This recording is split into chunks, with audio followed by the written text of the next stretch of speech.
Somewhere Between Us by Archie Golden. Chapter 1. The Almost Goodbye. The last time we stood in this kitchen, it was raining. Not the kind of gentle drizzle that makes you nostalgic, but the kind that drowns everything unspoken. I remember how you stirred your coffee with that quiet intensity, like if you spun the spoon hard enough, the right words would surface. Now, almost a year later, you're standing across from me again, wearing that same hoodie I used to steal. Only now, it doesn't smell like us anymore.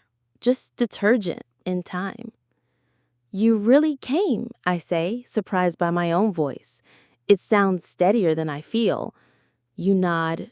You texted. I figured it meant something. I want to tell you that it did, that it means everything. But instead, I press my back to the counter and cross my arms like a shield. We're both pretending this is casual, that it's normal to summon your almost soulmate back into your orbit like it's no big deal. But we're not casual. We never were. The silence stretches between us, taut and dangerous. A glance around the kitchen, every corner still haunted by memories. The chipped mug you always used, the sticky note on the fridge with your terrible handwriting, the wine stain on the floor from that night we danced like idiots. I didn't know if you'd show, I admit. It's been a long time. You said it was important. You repeat, and we never really said goodbye. That word, goodbye, slams through me like a crash. Because we didn't. We left the end of our story hanging mid-sentence, too scared to finish it. I walk to the window and look out over the street, the same cracked pavement we used to run barefoot on during those late August nights. There's something cruel about how unchanged everything looks. I didn't call you here for closure, I say finally, turning to face you. I called you because I kept dreaming about that day, and I needed to know if it meant something to you too. You lean against the kitchen island, eyes flickering with something I can't quite read. Regret maybe, or worse, indifference. The day we almost left everything behind, you ask? The train tickets? The bags in the car? I nod slowly. Yeah, that day. You inhale like it hurts. I've never stopped thinking about it. Every time I passed the train station, I wondered, what if? There it is. The ache I've been nursing alone finally has a mirror. But you didn't come, I say, quieter now. And neither did you, you reply. We both flinch. I sit at the edge of the counter, legs swinging like I'm 16 again. Why do people do that? I ask. Say they love each other, then let silence win. You come closer, your voice lower now. Because love isn't always enough. And because we were scared. Of what? I ask. Of being right. Of choosing each other and being wrong. The room hums with that awful truth. Maybe we were both cowards. Maybe we were just too young. But even now, after everything, I still want to reach for you. Do you believe in second chances? I ask, my voice almost breaking. You blink slowly. Only if they don't look like the first. That's the problem with us. We were a wildfire, passionate, destructive, uncontainable. And somewhere along the way, we mistook chaos for connection.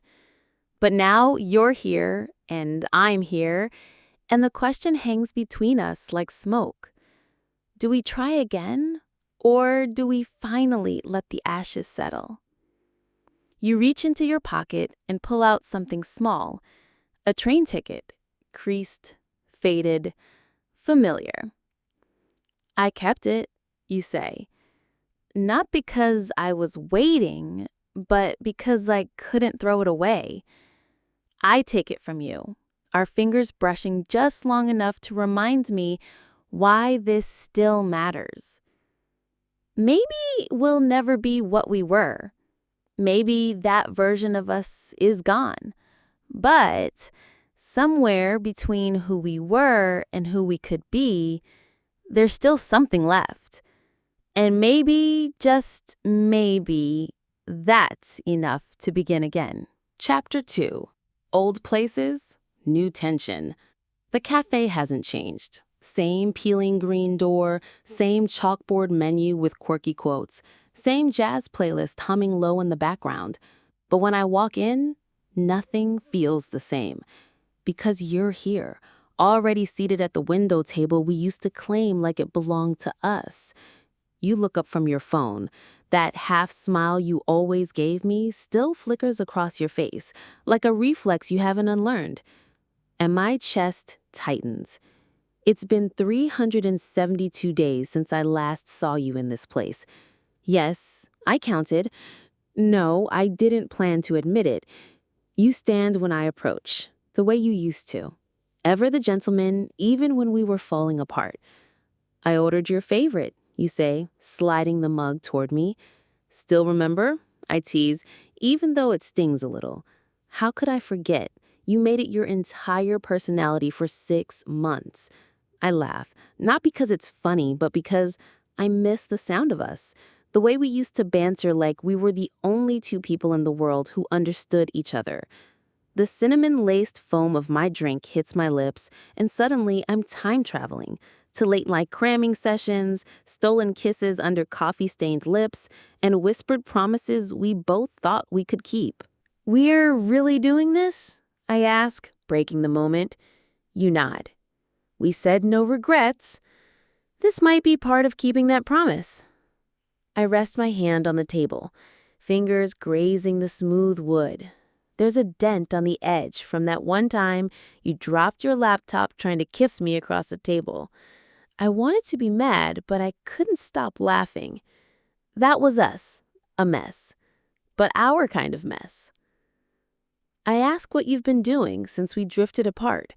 You answer like it's nothing. New apartment, new job, some travel, the kind of life update you'd give a stranger on a plane. But I'm not a stranger. I'm the one who knew you when your walls cracked. "Are you happy?" I ask before I can stop myself. You blink, caught off guard. That's a loaded question. So is life. You exhale. I'm content, I guess, but there's a difference between peace and numbness. I nod slowly, knowing that feeling too well. Numbness wears the mask of healing until you bump into a memory and suddenly you're bleeding again. You ask about me next. I give the sanitized version. Work, apartment, yoga, wine nights with friends. You smile politely. But I don't tell you how I still sleep on the left side of the bed, or how certain songs still paralyze me in grocery store aisles, or how I haven't loved anyone the way I loved you, dangerously, recklessly, completely. Some truths aren't meant for public places. Outside the cafe window, the town bustles in its usual rhythm. People pass by, unaware of the story unraveling at this table. 2 ex-lovers sitting across from the ghosts of who they used to be. I clear my throat. Do you ever wonder if we were just timing? You lean back, eyes narrowing slightly. Like wrong time, right person? Or maybe just wrong everything, but we wanted it to work so badly we ignored the cracks. You go quiet, stir your coffee, avoid my eyes. I think we were real. And maybe that's what makes it harder. A pause. A breath. Then, I didn't mean to let you go the way I did. I just thought maybe we both needed space to breathe. Space turned into silence. And silence started to sound like goodbye. You finally look up. It wasn't goodbye. It was just me trying to figure out how to not ruin you. I reach for my mug with shaky hands. The warmth doesn't help. You never ruined me. You just left me carrying both of us. That lands harder than I expect. We sit in it for a while. The heaviness, the truth. Then you say, "So where do we go from here?" I don't know, but I know I'm not ready for this to be the end. Not again. We take it one place at a time, starting with this cafe. You smile, more hopeful this time. Then maybe next we visit the bookstore? My heart trips. Only if you promise not to cry when you see our note in that copy of Norwegian Wood. You laugh, and for a moment, we're not fractured lovers, we're just two people trying again. And maybe, just maybe, trying is enough. Chapter 3. The Rule We Broke. We never meant to fall in love. That was rule number 1. Don't catch feelings. We said it like a joke the first time, lying on your rooftop, watching stars fade into the morning. "No falling," you whispered, pinky outstretched like a pact. I laughed, locked my pinky around yours. But somewhere between shared playlists and lingering stares, between 2 long hugs and goodnight texts that said too much, we broke it. Now, sitting in your car outside our old college library, that broken rule hovers between us like a third passenger. "I almost called you that night," you say, eyes fixed on the windshield. "Which night?" "The night I found out my mom was sick again. I had your number pulled up. I just couldn't press send." My fingers twist in my lap. "Why didn't you?" You exhale. "Because I knew the second I heard your voice, I'd fall back in." The quiet that follows is heavy and holy, because I would have answered. I always did. I hated you, I say suddenly, for leaving, for not explaining. You flinch, but you don't run. I hated me too, you admit. I thought I was saving you from the mess I was becoming, but I just made a new mess, one where I wasn't in your life anymore. There's something beautifully tragic about that. You thought letting me go would help me breathe, but it only made the air thinner. We walk into the library like time hasn't moved. Same dusty scent, same flickering light near the archives. It's like the walls remember us. You stop by the study room, our study room. 3rd floor, back corner, where we used to study for 5 minutes and make out for 30. "You want to see if it's still unlocked?" you ask with a mischievous smile. I roll my eyes, but I'm already walking. You trail behind me like muscle memory. The door creaks open. It's exactly the same. Only now, we're different. You sit on the edge of the desk, hands in your lap, the way you always did when you were nervous. I drop my bag and sink into the chair, trying not to drown in old feelings.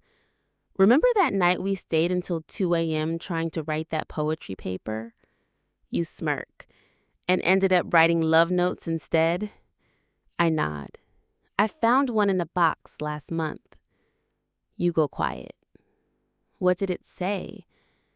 I hesitate. Then it said, "You loved the way I breathed when I was dreaming." You look down. "I meant that." "I know." "You were my safe place," I whisper. "Even when everything else was falling apart." You look up at me, eyes glassy. "You were my reason." Those 5 words unravel me. We're not 20 anymore. We've lost people, we've moved cities, we've grown. But this thing, us, still lives in the cracks. And maybe that's the most dangerous part. The fact that no matter how far we ran, we still orbit the memory of who we were. I stand and move towards you. Not fast, just enough to bridge the space. Can I ask something? I say. You nod. If we started over, would you choose me again? You don't answer right away. Instead, you reach into your coat pocket and pull out something small, a crumpled note, yellowed from time. I kept one too, you whisper. It says, if I lose everything, I hope I don't lose you. That's enough of an answer. Outside, the world carries on. Horns blare, students rush past, but inside this moment, everything feels still. We sit together in the quiet room that once held our beginnings, and maybe, just maybe, it's about to hold something new. Because sometimes the rule you break becomes the story you write. And this time, we're writing it with both hands. Chapter 4: Ghosts in the Playlist. You drive in silence. Not the cold kind. This one hums with unspoken feelings. The kind of silence where every passing street lamp feels like a question. My fingers trace the window, watching the rain blur the outside world into a watercolor of memory. Your phone connects to the Bluetooth. The playlist begins. The first song, Hours. You glance at me. I didn't plan that, but we both know you did. Or maybe the universe did, because some songs never leave the bloodstream. The music wraps around us like a shared heartbeat. It was the soundtrack of us. Road trips and late-night dance breaks in the kitchen, fights, makeup kisses, everything. Now it plays like a ghost between us, asking if we're brave enough to feel everything we buried. I still hear your voice in this one, I say softly. You grip the wheel tighter. I haven't deleted this playlist, not once. I believe you. We pull into the driveway of your apartment. The lights from the street pool across your face, casting shadows that make you look older, tired, like you've been carrying the same ache I have. I don't have anything to drink, you say, unlocking the door. That's okay, I reply. I didn't come for wine. You nod. I know. Inside, the air smells like cedar and laundry soap. It's warm, familiar, but foreign. The furniture is different. The energy isn't. The past still lives here. I feel it. You hand me a hoodie, mine, technically. I slide it on without hesitation. Fits like it never left. You say, like some things, I reply. We sit on the floor, leaning against the couch, knees nearly touching. The music's still playing, quieter now. I sip from your water bottle. We pass it back and forth like we used to, like we're not standing on the edge of something fragile. You ever wonder what would have happened if we stayed together? I ask. You don't flinch. All the time. I pull my knees to my chest. I thought time would kill the feelings. And did it? No, it just made them more confusing. You nod, chewing on your lip. I dated someone for 6 months. Tried to feel what I felt for you. How'd that go? You pause. She said I was still in love with someone else. I didn't argue. My breath catches. I wasn't ready to hear that, but I needed it. I didn't move on either, I admit. Not really. I tried to rewire myself, unlearn you. Did it work? Not even close. We laugh, soft, sad, and then quiet. Then the song changes. It's our song. The one you sent me after our first kiss. The one that played the night we said, I think this is real. I close my eyes. It hits like a wave. You shift closer. Your knee brushes mine, and I let it stay. I should have fought for you, you say, even when I was scared. I should have made you stay, I whisper. Do you think there's a version of us that works now? I open my eyes and meet yours. I think we'll never know unless we stop pretending we're fine, being strangers. There's a pause. And then you take my hand. No promises, no declarations, just warmth. But it's enough to light a match in all this darkness. You walk me to the door. It's late. The night feels like a pause button between two lives, before and after. You lean in, slowly, and our foreheads touch. Not a kiss, just connection. I don't know what happens next, I murmur. You reply, we start with this. You squeeze my hand once before letting go, and I walk to my car, hoodie soaked in your scent, heart soaked in everything we still haven't said. Some ghosts aren't meant to be exorcised. Some are meant to be revived. Chapter 5. One Last Summer. It's been 3 days since the night at your apartment. 3 days since the playlist. 3 days since you took my hand. 3 days since I walked away without falling apart in front of you. But inside, I shattered and reassembled a dozen times since then. I sit at the park bench where we once planned our someday summer. Back when everything felt possible, when love was easy, like breathing. Now, everything feels like holding my breath. I scroll through old photos on my phone. Us at the lake house, sand in our hair, marshmallows half burnt. Your arm around me like it belonged there. I pause on a photo titled July 17th, Last Summer. You're kissing my temple. I'm laughing mid-blink. We didn't know that was the last summer we'd share.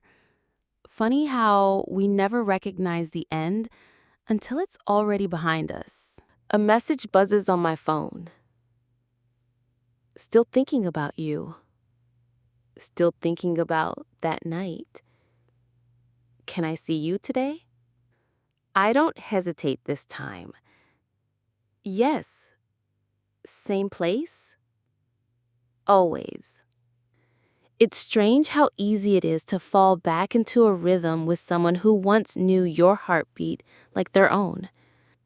I toss my phone in my bag and walk, fast and breathless, like the air has meaning again. You're already there when I arrive, sitting on the dock, barefoot, looking out at the lake like it might whisper answers you've been waiting for. I step onto the wood, and the creak beneath my feet makes you turn. You smile, small and real. You came. Of course I did.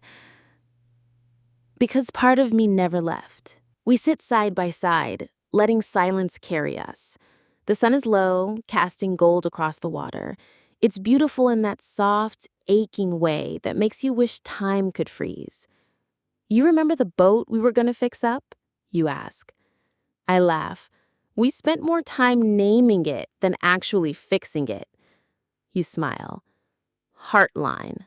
That was the name. That boat had holes.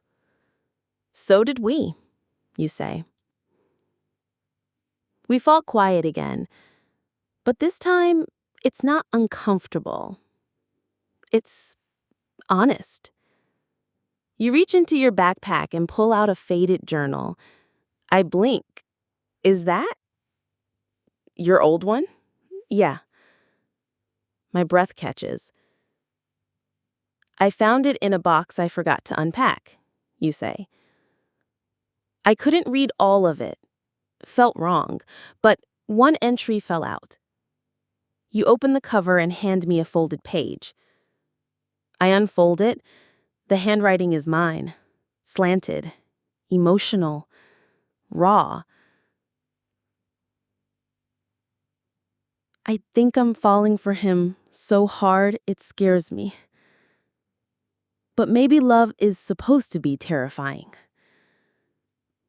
Tears blur the ink.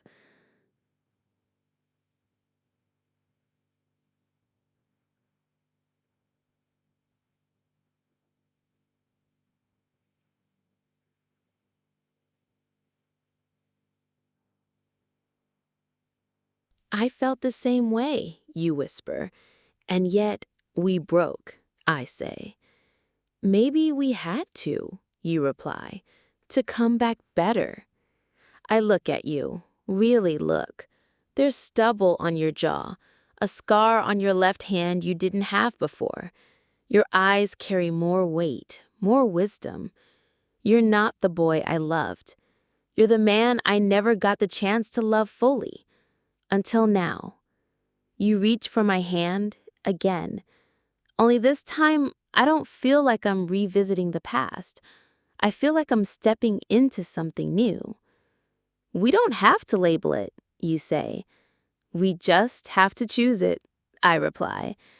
We sit like that for hours, talking, remembering, laughing softly, healing louder.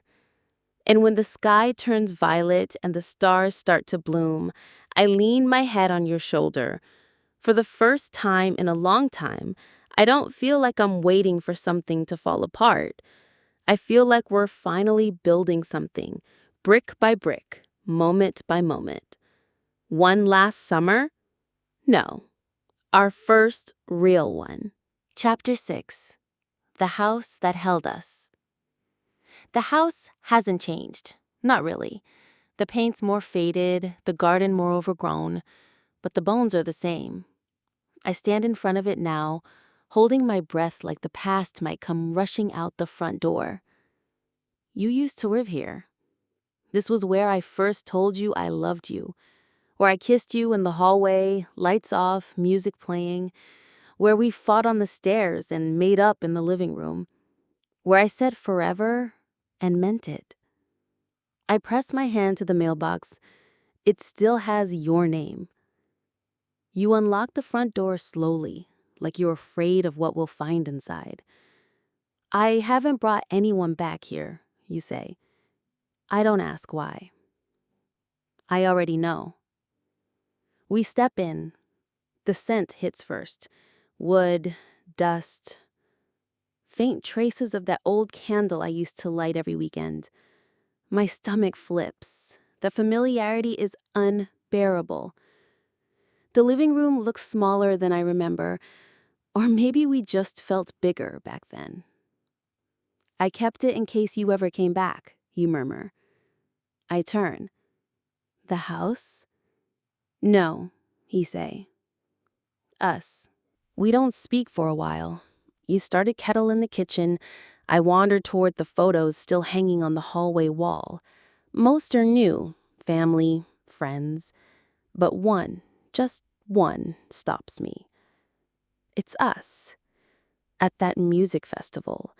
Mud on your jeans, sunburn on my shoulders. We're laughing like nothing could ever touch us. I touch the frame. My hand trembles. You return with two mismatched mugs and follow my gaze. I never took that one down. I nod, eyes stinging. We sit on the rug in the den, cross-legged, mugs in hand. Do you ever feel like we're trespassing on our own memories? I ask. All the time. You reach out and pull a worn blanket over our knees. I remember this one. We used it during movie nights, wrapped around us like armor. I think I'm scared, I admit. Of what? Of losing this all over again. You set your mug down gently. Me too. And suddenly we're two kids in grown-up skin, still afraid of love's sharp edges. You said we don't have to label it, I whisper. I meant it, you reply. But I also want to earn whatever this becomes. I glance at you. How? By showing up, even when it's hard. Especially then. You reach for my hand again. It's becoming a habit, a promise. And this time, I don't flinch. Because maybe love isn't loud all the time. Maybe it's this quiet consistency, a hand that stays. We explore the house like it's a museum of us. The scuffed stair where I slipped in socks. The bathroom mirror where I wrote, "I miss you," in steam. The bedroom wall we painted blue because it felt like sky. You open a drawer. Inside, a notebook with my name on it. "You left this," you say. I flip through it slowly. Poems, sketches, fragments of a girl who loved too loudly and broke too quietly. And then I find it. A letter, folded, unsent, addressed to you. I open it. The handwriting is shaky, emotional, mine. If you're reading this, it means I finally got brave. Or maybe desperate. I'm scared. I still love you. I don't know what that makes me. But I know silence is killing me faster than heartbreak ever could. I clutch the paper, stunned. You don't say anything. You don't need to. You just pull me in. Not into a kiss, but into a hug. Tight, trembling, everything. It's the kind of embrace that says, "I'm still here. I never left. I never wanted to." When we finally pull apart, I don't feel lighter. I feel real. Like everything I buried finally found air again. We don't make any declarations. We don't draw lines or make rules. We just sit there on the floor of the house that held us. And maybe it still does. Because love, I'm learning, doesn't always come with fireworks or grand gestures. Sometimes it just returns. Quietly, bravely, soft as breath. Chapter 7, Room 307. The hotel room is quiet when we enter. Room 307. You asked if I wanted a change of scenery. I said yes, thinking I could handle it, thinking we were ready. But the second the door closes behind us, everything slows. This isn't just a room. It's a test. A question we're both too afraid to ask out loud. Are we doing this again? You place your bag on the dresser. I hover near the window, fingers grazing the sheer curtain, eyes tracing the city skyline. You don't rush toward me. You never have. That's what I loved most about you. Patience, stillness. You wait for me to speak. I thought this would feel different, I say, still looking out the window. How does it feel? He asks. Like I'm standing at the edge of a cliff, and you're the only one who ever made the jump feel worth it. You don't answer right away. Just step closer. Soft, barefoot. You always hated shoes indoors. Then don't jump alone, you say quietly. Let's fall at the same time. I turn to face you. Your eyes look like they did the first night you said, "I want to keep you." Uncertain, brave, open. I take a breath. I'm scared. So am I. But I want to be here. I do too. The honesty in that moment is more intimate than anything else that could happen tonight. We sit on the edge of the bed, close but not touching. I glance at the bedside table. A chocolate rests on the pillow. Housekeeping kindness. Still wrapped, still sweet. Do you remember the cabin we rented that winter? You ask suddenly. I smile. With the broken heater and the wine that tasted like vinegar, and the fireplace that saved us, and the blanket we never returned, you laugh, low and warm. I still have it. Smells like pine in you. That sentence, that voice, you reach for my hand, not with urgency, but with intention. I let you hold it, let the quiet between us say what words still haven't. This isn't about sex, you say. I know. I just want to be near you again. That breaks me open, because I've missed this. The soft nearness, the safety of someone choosing you, not for your body, but for your presence. I want that too. We lie back slowly, side by side, fully clothed, the ceiling fan spinning above like a metronome for the rhythm we're learning again. Your fingers graze mine on the blanket. I shift, closer, breathing you in. You still smell like cinnamon, I murmur. You chuckle. Same shampoo, same person. No, I say, you've changed. Is that a bad thing? No, it's a true thing. You roll to your side, hand resting gently on my cheek. And you're softer now, and stronger. Funny how you can be both. We talk until the lamp flickers off. Lips brush, once. Then again, not hungry, grateful. Every kiss says, I remember, I miss, I still feel.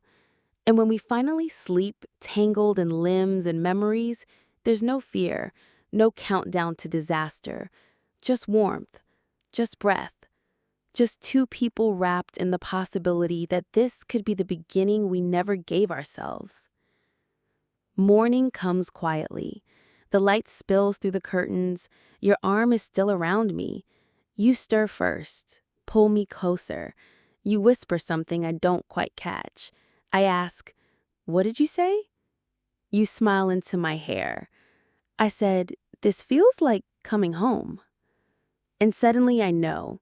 Room 307 won't be a story about falling back into something broken. It'll be the place where we learn to rebuild. Slowly, softly, honestly. Together. Chapter 8. Stay, just for tonight. The morning is quieter than I expected. There's no awkward rush to dress, no stumbling conversation, just light, soft and gold, pouring through the window like the universe is giving us permission to pause. You stretch, smile lazy and half asleep, hair wild, voice rough. You always hog the blanket, you tease. You always run cold, I reply. You nudge me gently with your foot. So what happens now? I know you mean more than breakfast, and I don't have the answer yet. We sit cross-legged on the bed, sharing hotel coffee and 2 sweet pastries. You hum a tune under your breath, a habit I forgot you had. While scrolling through your phone, you pass it to me. A photo. Us, last night. A blurry shot taken by mistake, but something about it is real. I look peaceful. You look happy. I didn't even know I took it, you say, but I'm glad I did. I trace the screen with my fingertip. We look like 2 people who made it. You look up. Maybe we did. I want to say something big, but the words feel risky, like stepping onto cracked ice. So instead, I ask, what if we're just reliving nostalgia? You pause, thoughtful. Then let's be honest. Are you here because you miss me, or because you miss who we used to be? I meet your gaze. Both, but more you. Your face softens. Same. We sit in it, that truth, gentle and terrifying, because choosing to love again is choosing to risk again. I stand and stretch. You pull your hoodie over your head and toss me my coat. Checkout's in an hour, you say, eyes not quite meeting mine. Right. It's a single word, but it holds the weight of a question. Will this end when the room does? Will we both pretend this was a sweet mistake? You clear your throat. I have nowhere to be today. I smile. Me either.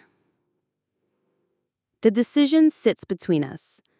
So you ask it directly. Want to stay a little longer? We don't leave. Not yet.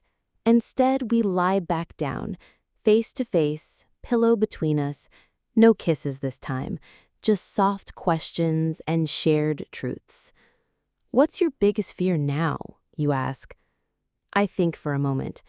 That we try again and break worse than before. That I'll lose you in a way I can't recover from. You nod. Mine's similar. You take my hand. But I'm willing to risk that if it means I get even one more good morning with you. I blink back emotion. One more morning, one more always. We talk about small things next. Favorite pizza toppings, the smell of bookstores, the way we both cry during car commercials now. You admit you still have the sweater I left in your car. I confess I never changed the passcode on my phone. It's still your birthday. We laugh like we've been doing this all along, like the gap between then and now is a bruise finally healing. Time didn't destroy us, it just gave us perspective. And maybe permission. Your phone buzzes. A text. You glance at it and silence it. Everything okay? You nod. Yeah, just life knocking. I hate when it does that. Same. You set the phone face down and turn to me. Let's not talk about the future today. Why not? Because today, I want you. No pressure, no timeline, just you. My breath catches. Then stay. I'm not going anywhere. And for once, I believe you. Afternoon light filters in as we drift into half sleep, wrapped in a quiet that feels less like a pause and more like peace. Outside, the world moves fast. Traffic, emails, deadlines, decisions. But inside room 307, time forgets us. And maybe that's the magic. Not forever, not yet. But today you stayed. And that might be the start of everything. Chapter 9. Fireflies and Regret. I didn't expect leaving the hotel to feel like this. You carry your overnight bag like it weighs more than clothes. I keep glancing at you, wondering if the silence between us is comfort or something else. The parking lot is full of sunlight and birdsong, too bright for how cloudy I feel inside. You unlock the car, and I pause before opening the door. Is this the part where we pretend it didn't happen? I ask softly. You blink. Do you want to? No, I say, but I'm scared you might. You don't start the engine right away. We sit in the car, heat swirling between us, and for the first time in days, you look unsure. I don't know what this is yet. I know how I feel. I just don't know what to do with those feelings. I nod. Welcome to the club. We both laugh, but it's thin, tired. There's no guidebook for loving someone who once left you behind. There's only instinct. And instinct is messy. I'm not asking for a label, I say. I'm asking for effort. You grip the wheel tighter. That's fair. A beat. I want this, you add. But I'm not the same person I was, and neither are you, so we can't go back. Then let's not, I say. Let's build something new. Your expression shifts, like maybe, just maybe, you believe me. That night, I go home alone. Not because you pulled away, because we both needed space to feel what last night meant. I walk into my apartment, and everything looks different. Same furniture, same plants, same lighting. But now your presence follows me. In the way my hoodie still smells like you. In the way I instinctively reach for my phone, hoping your name lights up the screen. And then it does. You. Can I see you tomorrow? Or next week? Or forever? I just don't want this to fade. We meet the next evening. A park. Golden hour, warm wind. There are kids with popsicles, dogs chasing tennis balls. The sound of life at ease. You walk up with 2 lemonades. Thought you might need sugar, you say. I always do. We walk until we find a hill, a quiet place to sit. We watch fireflies start to blink across the grass. You lean back on your elbows. You know what I regret? I shake my head. Not texting you on your birthday. That hits harder than I expected. I waited all day, then tried to convince myself I didn't care. I did. I cared so much it paralyzed me. I nod slowly, tears threatening. It was the first time I realized you were really gone. You take my hand, no hesitation this time. And this is the first time I'm realizing I never want to disappear like that again. The air shifts, the world quiets. It feels like we're finally talking to each other from the same place. Not the past, not the future. Just here. A firefly lands on your sleeve. You don't flinch. You used to say they reminded you of hope, I say. They still do, you reply. But now they also remind me of you. I smile. That's either very poetic or very corny. Both can be true. We lie back on the grass, fingers laced. I'm still scared, I confess. So am I, you echo. But I want this, I say, even if it's fragile. Especially if it's fragile, you correct. Fragile things make us careful. The stars begin to peek out. The fireflies grow bolder in the dark. You turn to me. Do you think we'll make it? I don't know, I whisper, but I think we'll try. And maybe that's more than we did last time. You lean in, kiss my forehead. No pressure, no promises. Just presence.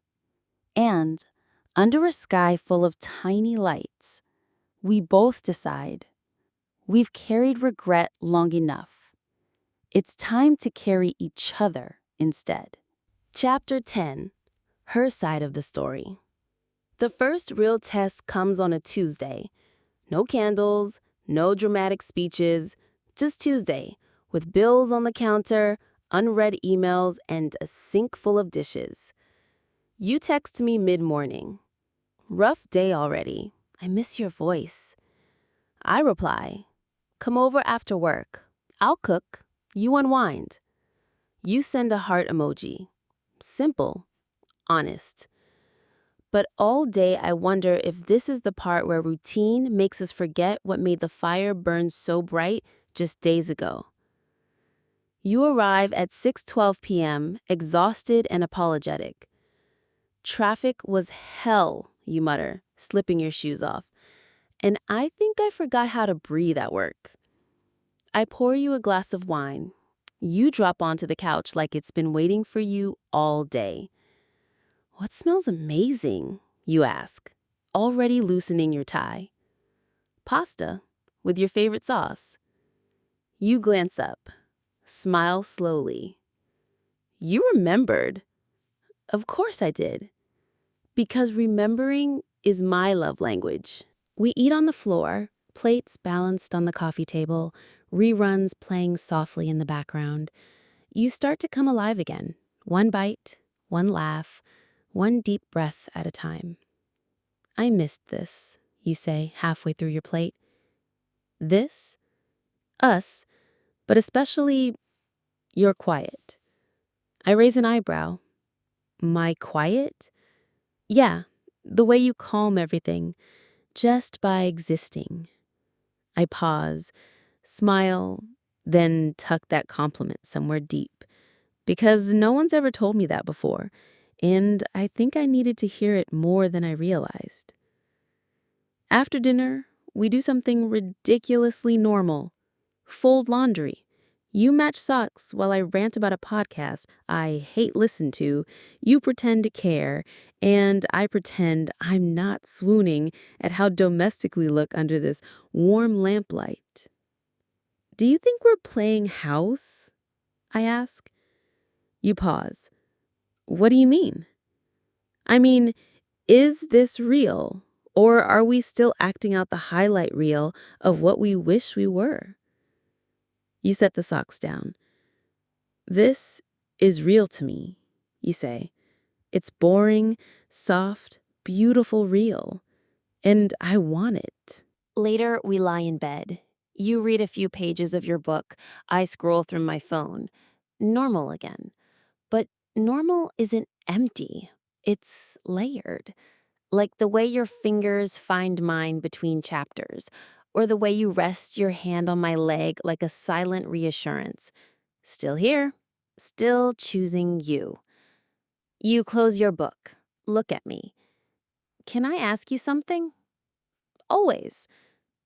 Did you tell anyone about us? That we're trying again? I blink. Not yet. Your face doesn't change, but your silence does. I'm not hiding you, I say quickly. I'm just protecting this. I get it, you say. I just wanted to know if I'm the only one in this. You're not. You're not. Then I add, I'll tell them. Soon. You nod, but I can feel the space open between us, even if it's just a crack. After you fall asleep, I lie awake thinking. Not because I'm unsure about you, but because I'm unsure about me, how much I've changed and how much of the old me you're still in love with. What if the new version of me is less fun, more guarded? What if I can't be soft forever? And then you roll over and rest your hand over my heart. Even asleep, you're reaching. So I close my eyes and try to trust that love isn't about staying the same. It's about being seen as you grow and still being chosen. The next morning, over coffee, I tell you, I'm telling my sister about us today. You blink, surprised. Really? Yeah, and my friend Jade too. I want them to know. I want them to see what I see in you. You smile, and I watch your whole face relax. I'll tell my brother, you say, and my mom. We sip our coffee, and just like that, something fragile becomes something real. Because love, I'm learning, doesn't just live in weekends and sparks. It grows in Tuesdays. Chapter 11. The Promise We Never Made. It starts with something small, a joke you make over dinner, something about how I always overthink things. You didn't mean it to sting, but it does, and I don't laugh. You pause, fork midair. Hey, I was just teasing. I know, I say. It's fine. But my voice sounds too sharp, too flat, too much like not fine. Later, as we wash dishes, the silence grows roots. You hum a tune. I don't join in. You try to meet my eyes. I look away. Are we going to talk about it? You finally ask. Talk about what? I reply. You dry your hands. Whatever just happened at dinner? I said it's fine. Yeah, but you said it in that voice that means it's definitely not fine. I sigh. I'm not mad. You're hurt. I don't deny it. We sit on the couch, but it feels like we're miles apart. I guess I didn't realize how sensitive that still was for you, you admit. It's not just about the comment, I say. It's about being seen, or not. Sometimes I feel like you're still talking to the version of me you remember, not the one that's here now. You lean forward. Then show me the one that's here now. I want to know her. Tears threaten. I bite them back. She's still figuring herself out. Good. Then I'll figure her out with you. It would have been easier to just stay quiet, to brush it under the rug, to kiss, say goodnight, and pretend the crack didn't form. But we didn't get back together to repeat old patterns. We got back together to rewrite them. So I tell you the truth. Sometimes I still brace for you to leave. You blink. Even now? Especially now. You close the space between us, slow and careful. I'm not going anywhere. You pull me into your arms. I hesitate, then let myself be held. Because this is what healing looks like. Not avoiding the sharp edges, but picking them up and holding them together. I didn't make you any promises, you say, voice thick. But I should have. I look up. What would you have promised? You pause. Then, one by one, I would have promised to stay when it gets uncomfortable, to ask, not assume, to hold you gently when you push away, to tell the truth, even when it's messy. The room feels sacred suddenly, like confession. I would have promised to fight for you, even when you don't ask me to. A beat. Then you ask, what would you promise? I take a breath. To tell you when I'm hurting instead of hiding it. To give you space, but not use it as distance. To stop assuming goodbye is always around the corner. You nod slowly. We sit like that. Not healed, but healing. Not perfect, but present. You reach into your bag and pull out a notebook. I wrote something, you say. Didn't know if I'd ever give it to you. You open it and read. Loving you feels like walking into a house I used to live in. Same floors, same scent, but all the lights are new. And still, somehow, I know exactly where to step. My throat tightens. I whisper, "Can I keep that?" You nod. It was always meant for you. We don't resolve everything in one night. We still talk in circles sometimes, still pause before saying what we really mean. But we're learning how to stay. Learning that love doesn't dissolve at the first sign of tension, it deepens. Later, as we lie side by side in the dark, I whisper the words I used to be afraid of. I believe you. You turn toward me. About what? That you're staying this time. Chapter 12. Distance is a language. You don't text me first this morning. It's not a big deal, but it feels like one. I wake up, check my phone, refresh it again, like maybe the signal's just slow. I scroll through old messages like they're comfort food. 8:43 a.m. Still nothing. And suddenly, I'm 12 hours deep into a spiral I swore I was done having. I make coffee too strong. I burn my toast. I check your socials like I'm someone you ghosted, not someone you just kissed goodnight 24 hours ago. I know I'm being irrational, but fear doesn't need logic. It only needs a crack. I try to shake it off. I text you first. Hey, hope today isn't swallowing you whole. Miss your voice. I hit send. Then I wait. Minutes feel like molasses. At 9:12, you reply, rough morning, meeting stacked, thinking of you. I'll call later? I exhale, part relief, part shame. Why did my chest tighten over a simple delay? Why does distance still feel like danger? The answer is simple and terrible, because when someone once left without warning, every pause sounds like silence again. You do call later, after dinner. Your voice is tired but warm. Sorry I went quiet, you say. It's okay, I reply, meaning it more than usual. Just a heavy day. I didn't mean to make you feel invisible.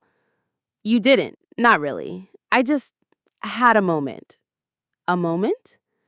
Of forgetting this isn't the past anymore. You go quiet. Then you say, thanks for telling me. And something about that, you're noticing, makes my spine relax. The next day, you show up.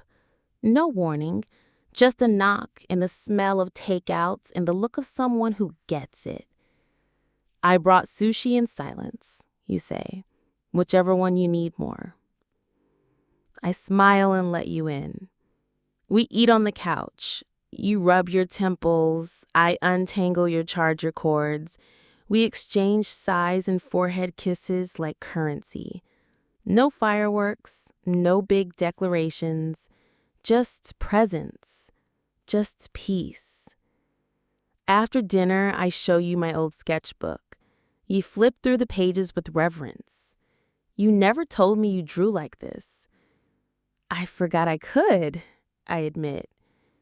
You pause on a half-finished portrait of someone who looks suspiciously like you. I scare you, you say. No, I whisper. Loving you scares me. Wanting you this much scares me. Because it means losing you again would wreck me. You close the book. Then you say, then don't lose me. Stay. And I realize it's the first time you've ever asked me not to walk away. That night, you fall asleep on my couch, hoodie on, one sock missing, hair messy. I watch you for a while. Because love isn't loud tonight. It's quiet in your snore, soft in your presence, certain in the way your body curls toward mine, even in sleep. I cover you with a blanket. Not because you asked me to, but because this time, I want to be the one who stays. In the morning, you wake up slow, stretch, yawn. You make a great pillow, you mumble. I droll, I reply. You laugh and pull me into your arms. Let's take it slow, you say, into my neck. Let's not rush into labeling or proving anything. I nod, because the truth is, we've already said everything that matters.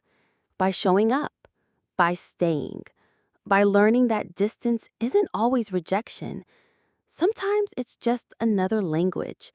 And this time, we're both willing to translate. Chapter 13, Somewhere Between Us. There's a moment, mid-laugh, mid-story, mid-something simple, when I realize I'm not waiting for you to leave anymore. It hits me in the quiet between two sentences. You're sitting across from me at brunch, orange juice in one hand, napkin tucked sloppily under your wrist. You're talking about some guy at work who types like he's angry at the keyboard. I'm not fully listening because all I can think is I feel safe, and I haven't felt that in a very long time. Afterward, we walk through a flea market, hands brushing now and then. You hold up things for me to see, vintage records, weird coffee mugs, a paperback version of the first book we argued over. You still think this ending was trash? You ask, holding it up like a trophy. It was trash, I reply. You smirk. I disagree, but I love how mad it still makes you. We continue walking. Lightness between us. Familiarity with no tension. We're not rushing, not defining, not obsessing over labels. We're just here. We stop at a booth selling old Polaroids, real ones, moments captured in someone else's life. You thumb through them slowly. Then you hand me one. A photo of two people on a porch swing, laughing, completely unaware of the camera. It's blurry, I say. It's beautiful, you reply. I hold it like a memory I haven't made yet. That night, we lie in bed, not touching, but close enough. You're on your back, one hand resting on your chest. I'm on my side, watching you breathe. I don't think I knew what love felt like until I stopped trying to earn it, I say quietly. You glance over. Are you still trying with me? No, I whisper. I think, for the first time, I'm just letting it be. Your hand reaches for mine in the dark. I let you hold it. No fear this time. I wake up before you the next morning. Sunlight filters through the curtains, casting golden lines across your face. I study you like you're a sunrise I don't want to forget. For the first time, I don't feel like I need to hold on tighter to keep you. I just breathe. And the air feels good, like maybe this is what healing really looks like. Not fireworks or grand gestures, but mornings like this. Still, soft, shared. Later, we sit at the kitchen table. You're making a list of groceries. I'm pretending to care about the mail. Want to come with me? You ask. To the store? You nod. You can critique my cart again. I'm still judging you for buying off-brand cereal. You grin. You like judging me. Admit it. I roll my eyes. I like you. The judging is just a bonus. You reach across the table and hook your pinky around mine, just like you did the night we said no falling. Only this time, we already did. On the way to the store, we stop at a red light. You glance over at me. What do you think this is? I look out the window, think, then say, I think we're somewhere between broken and brand new. You nod. That sounds right. Somewhere between us, I add. You repeat the words under your breath like a prayer. And in that moment, it's not just a chapter title. It's a state of being. Not fully arrived, not lost anymore either, just becoming. That night, as we lie tangled on the couch, I ask you quietly, are you happy? You pause. Then you whisper, I'm not sure if happy is the right word. I tense, waiting. Then you continue, but I'm peaceful, and that's a first for me. I smile, settle into your chest. Me too. Because we've chased happiness like it was a destination.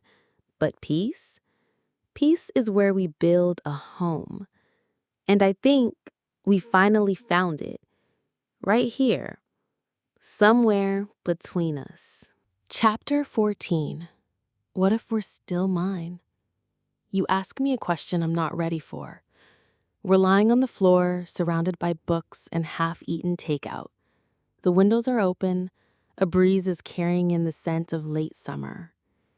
You're thumbing through an old journal of yours, and you say it so casually, I almost don't hear it. What if we never really stopped being together? I freeze. What? You close the journal slowly.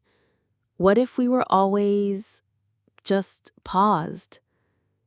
I sit up, cross my legs, pick at the seam of the blanket. Is that how it felt to you? I ask. Like a pause?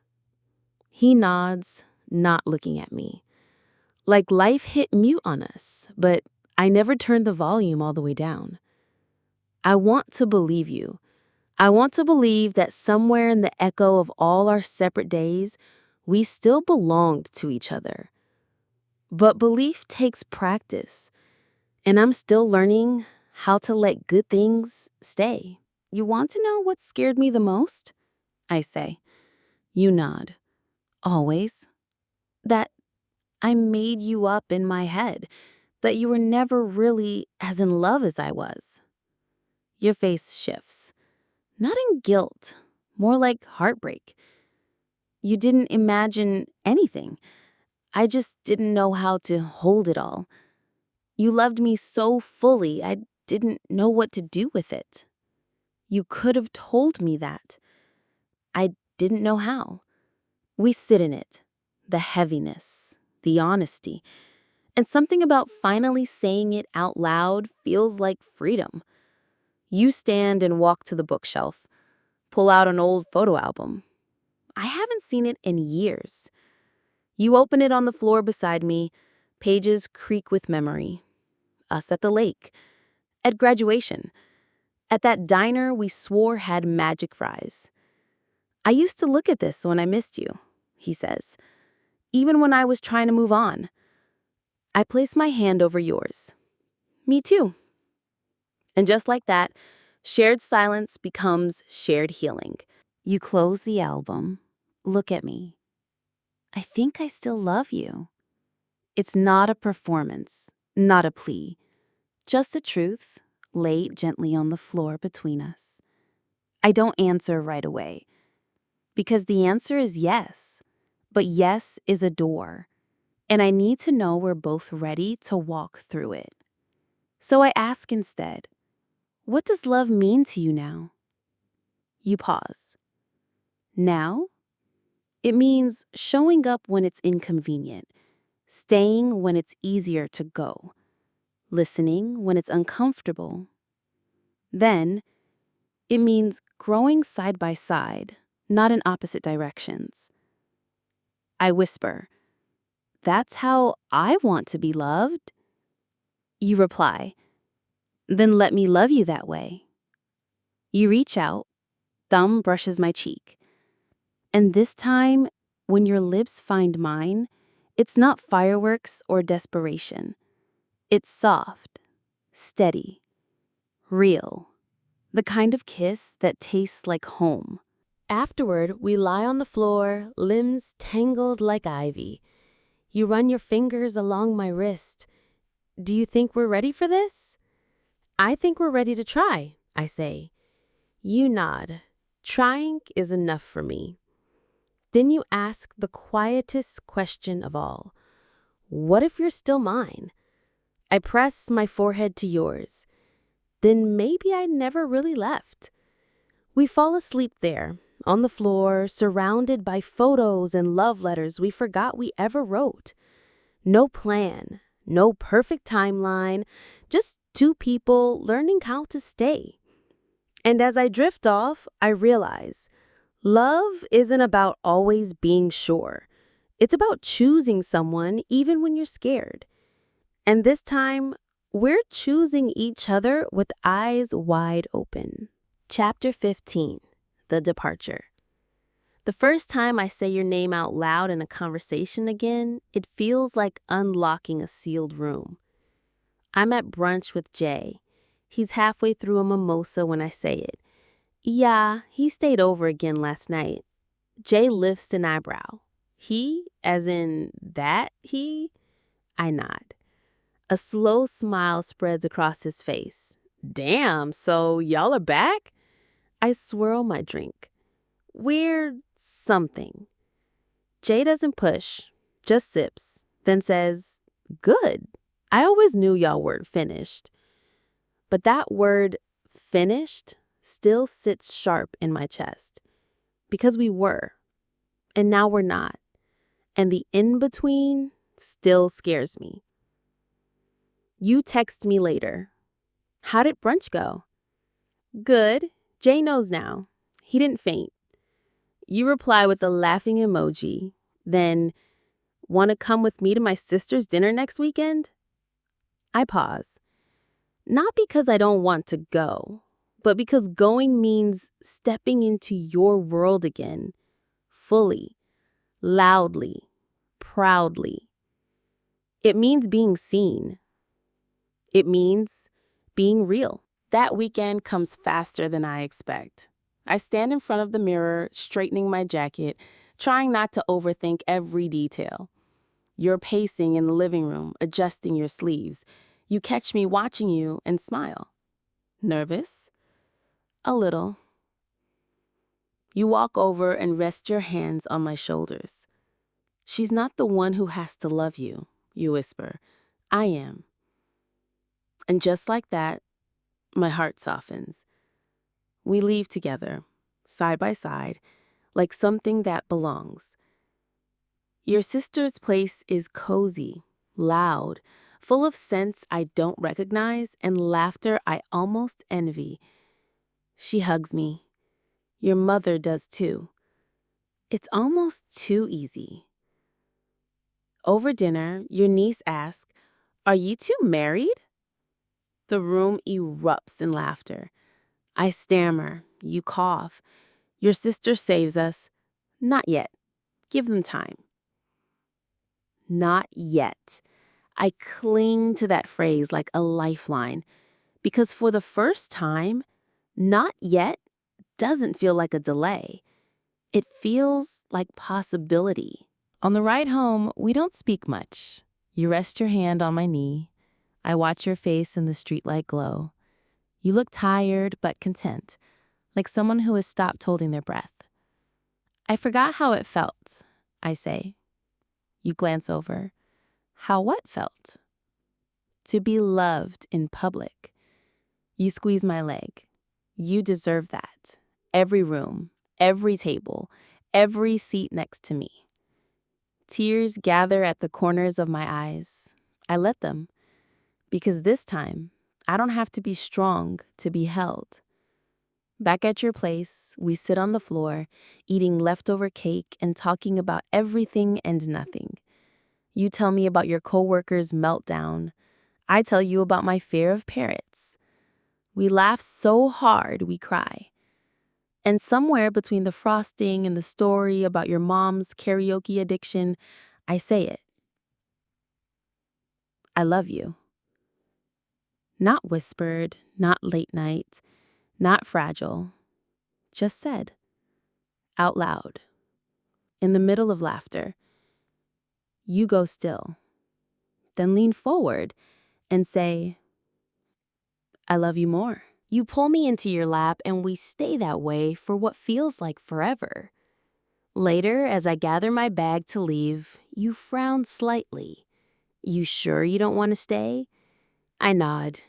I need to go home tonight. You don't argue, don't question it. You just walk me to the door. And before I leave, I turn back and ask something I never used to ask. Will you miss me? You grin. I already do.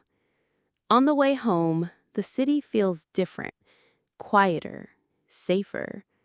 I realize something as I watch the lights pass. I'm not afraid of the departure anymore, because when love is right, leaving doesn't feel like an ending. It feels like space, a pause with a promise attached. I unlock my door, take off my coat, breathe in my solitude, and smile. Because I know the difference now between being alone and being left. And this time, I am neither. Chapter 16. The letter in the drawer. I find it by accident. Bottom drawer. Tucked beneath old receipts and a pair of the socks that should have been thrown out 2 years ago. A letter. Folded, sealed, my name on the front in your handwriting. You're at the grocery store when I find it. I don't open it right away. I just hold it in my hand like it's fragile because it feels like a version of you I haven't met yet. When you come home, I'm sitting on the couch, letters still unopened. You set the bags down, eyes darting from me to the envelope. You found it. I wasn't snooping, I say quickly. I know. You walk over, sit beside me. I wrote that a few months after we stopped talking. Never sent it. I nod slowly. Can I read it? You don't answer. You just kiss my forehead and whisper, only if you want to know what I never said out loud. I open it that night. The ink is slightly faded. The words aren't perfect, but they're honest. I'm writing this because I don't know if we'll ever talk again. And if we don't, I need you to know. I loved you more than I knew how to hold, and I was scared, not of you, of myself, of not being enough for the way you looked at me. I pause, tears already gathering. Keep reading. You were the safest thing I ever ran from, but you were also the only thing that ever made me want to stay still. If this is goodbye, I hope you meet someone who sees you clearly. But if this finds you somehow, if we ever try again, please believe me when I say I never stopped hoping we would. I fold it carefully, place it back where I found it, not because I want to hide it, but because it belongs there, a relic of who we were, a map of how far we've come. You're brushing your teeth when I wrap my arms around you from behind. You look at me in the mirror, mouth full of foam. I whisper, thank you. You rinse, spit, smile. For what? For writing it, for not sending it, for letting me find it now. You nod. Timing's everything, you say. That weekend, we take a road trip. Nothing fancy. A rented cabin, mismatched mugs, and a playlist full of old songs. We stop for snacks and argue about which flavor of chips is superior. You sing the wrong lyrics. I record you anyway. We pull over at a field full of wildflowers and just stand there. No words, just the wind. It's simple. And it's enough. At night, the cabin creaks like it remembers love stories. You pull me into your arms, both of us under a too small blanket. I whisper, we're not perfect. You reply, we don't have to be. I get scared sometimes. Still, I know, you say. That's why I stay. And somehow those 4 words matter more than I love you ever could. Because staying isn't just physical, it's emotional. It's choosing. Every day. Even on the quiet ones.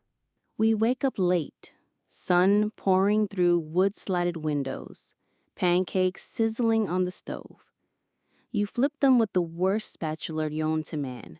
Burn 2, curse once. I laugh so hard I spill juice. And in that moment, I realize something. I don't want a perfect love story. I want this. The flaws, the quiet, the effort, the love that folds letters but waits for the right moment to open them. Later, on the drive home, you reach across the console and lace your fingers with mine. I don't regret a single version of us, you say.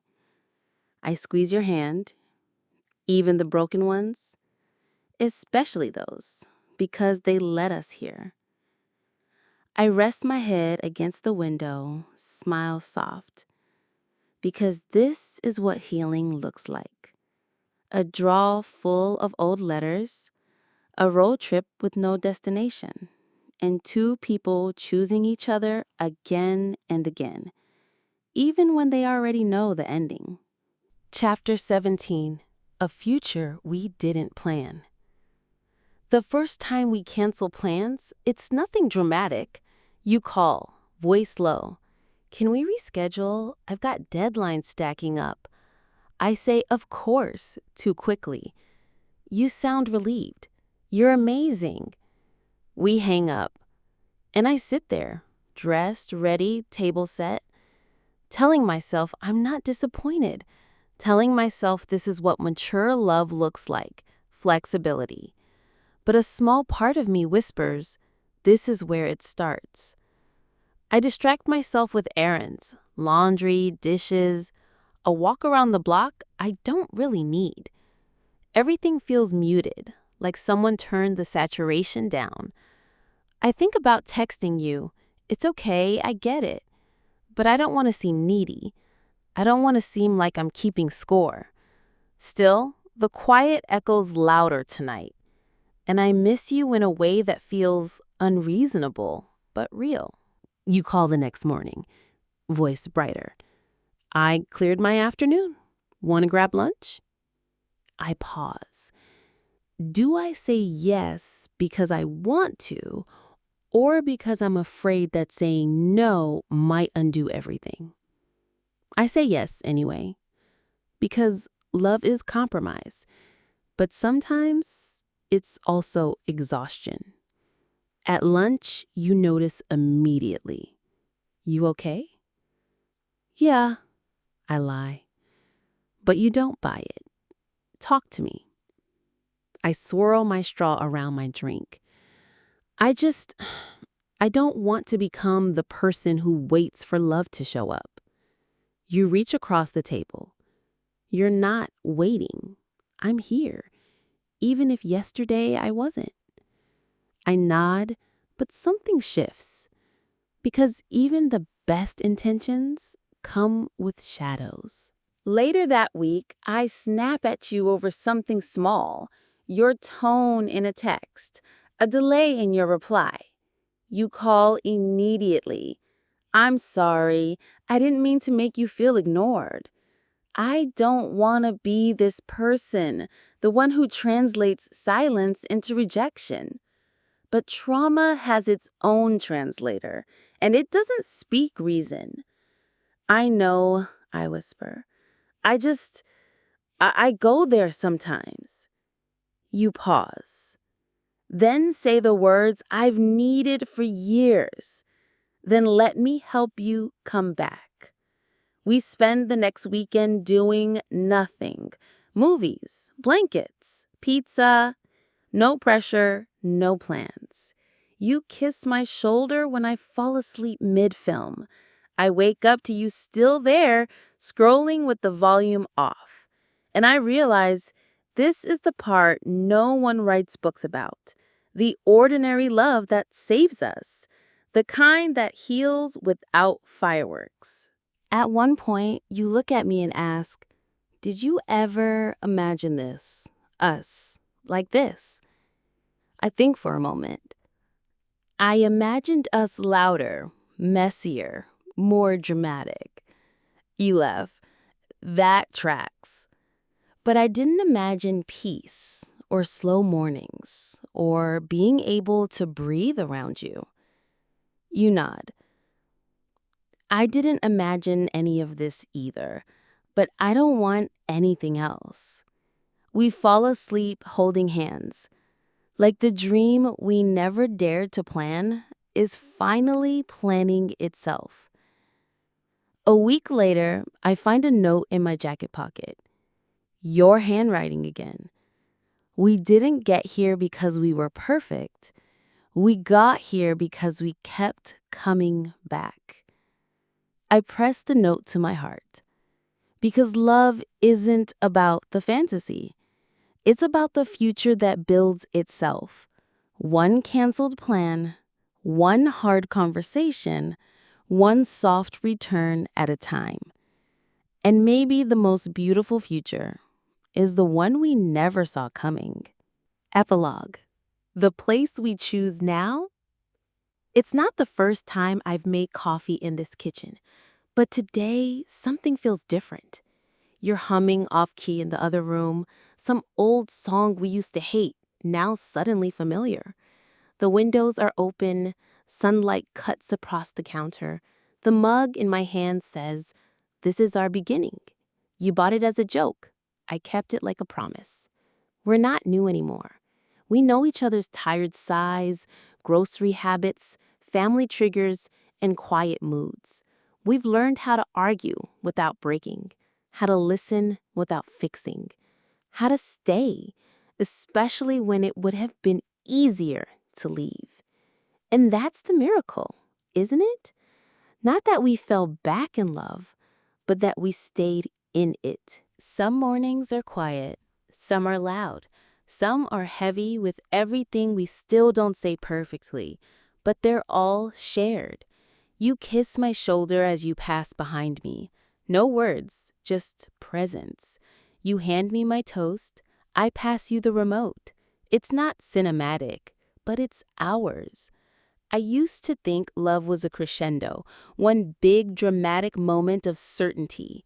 Now I know it's a series of soft yeses. Yes to coming home. Yes to telling the truth even when it's hard. Yes to laughing at the same dumb joke for the 6th time. Yes to choosing peace over pride. Yes to us when the world around us keeps changing. We didn't get married in some whirlwind. There was no proposal in the rain, but we did wake up one day, look at each other, and say, this is enough, and we're enough. And that's the kind of love that lasts. The kind built not on grand gestures, but gentle returns. If you ask me where we are now, I'll tell you this. We're not back where we started. We're not trying to recreate what we lost. We're somewhere better, somewhere real, somewhere between who we were and everything we're still becoming. And if that's not love, I don't know what is. The end.